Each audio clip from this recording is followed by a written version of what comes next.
ये शदीद कब्ज़ के मरीज़ होते हैं जिनको कई कई दिनों तक पाखाना नहीं आता। ऐसे मरीज़ों के लिए एक ही चीज़ मैं तजवीज़ करता हूँ, इस पर अमल करके देखिए तो सही, आपको फ़ायदा ना हो तो फिर मुझे कहना। आप रोगने अरंड ले लें, अरंड का तेल,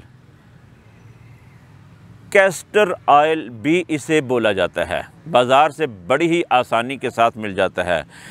कैस्टर ऑयल ले लें और 3 दिन का कब्ज़ है तो 3 चम्मच लेने हैं, 2 दिन का कब्ज़ है तो 2 बड़े चम्मच लेने हैं, 1 दिन का कब्ज़ है तो 1 बड़ा चम्मच चावलों वाला, ये इस्तेमाल करने हैं।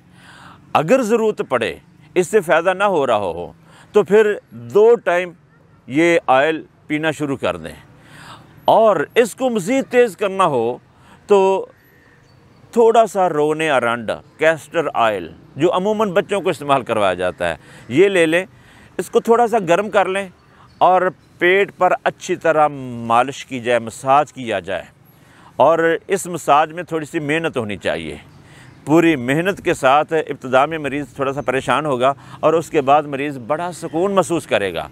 मुसलसल मसाज करें, पिलाएं भी, पेट पर मालिश भी की जाए तो 3 दिन का कब्ज़ इससे रफ़ा होगा और मुस्तकिल फ़ायदा होगा इंशाअल्लाह।